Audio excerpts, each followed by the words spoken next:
Malayali memorial Sreemoolam Thirunal രാജാവിന് സമർപ്പിക്കപ്പെട്ട വർഷം ഏത്?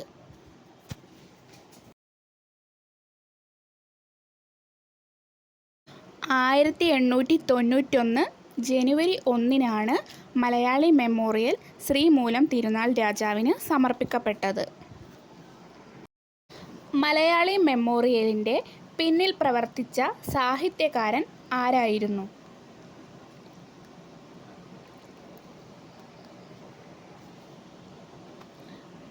CV രാമൻപിള്ള. മലയാളി മെമ്മോറിയൽ രാജാവിന് സമർപ്പിച്ചത് ആരാണ്?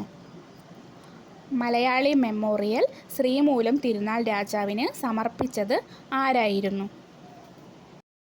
KP ശങ്കരമേനോനാണ് മലയാളി മെമ്മോറിയൽ ശ്രീമൂലം തിരുനാളിന് സമർപ്പിച്ചത്.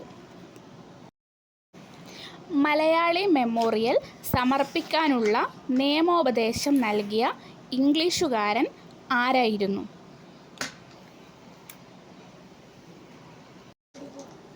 ഉത്തരം നോർട്ടൺ. മലയാളി മെമ്മോറിയൽ എഴുതി തയ്യാറാക്കിയ സാഹിത്യകാരൻ ആരായിരുന്നു?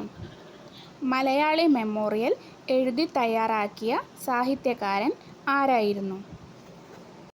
CV രാമൻപിള്ളയാണ് മലയാളി മെമ്മോറിയൽ എഴുതി തയ്യാറാക്കിയത്. മലയാളി മെമ്മോറിയലിൻ്റെ ആശയം ഉൾക്കൊണ്ട് ഡോക്ടർ പൽപ്പു നേതൃത്വം നൽകിയ നിവേദനം ഏതായിരുന്നു? ഈഴവ മെമ്മോറിയലിനായിരുന്നു ഡോക്ടർ പൽപ്പു നേതൃത്വം നൽകിയത്.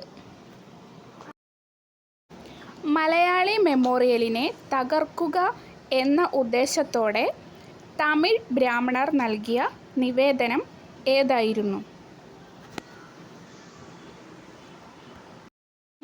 എതിർ മെമ്മോറിയൽ എന്നാണ് മലയാളി മെമ്മോറിയലിനെ തകർക്കുക എന്ന ഉദ്ദേശത്തോടു കൂടി തമിഴ് ബ്രാഹ്മണർ നൽകിയ നിവേദനം അറിയപ്പെടുന്നത്.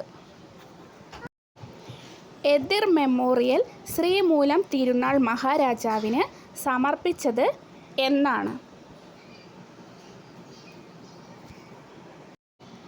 1891 ജൂൺ 3 എതിർ മെമ്മോറിയൽ ശ്രീമൂലം തിരുനാൾ മഹാരാജാവിന് സമർപ്പിക്കപ്പെട്ടത്.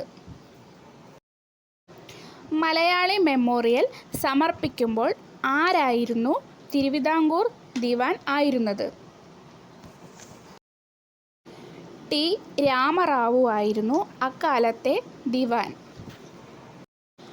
മലയാളി മെമ്മോറിയലിൽ ഒപ്പുവെച്ച വിവിധ സമുദായങ്ങളിൽപ്പെട്ടവരുടെ എണ്ണം എത്രയായിരുന്നു?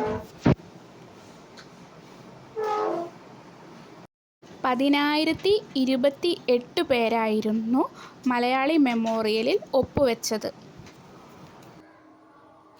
മലയാളി മെമ്മോറിയലിനെ കുറിച്ച് CV രാമൻപിള്ള ലേഖനങ്ങളെഴുതിയ പത്രം ഏതാണ്?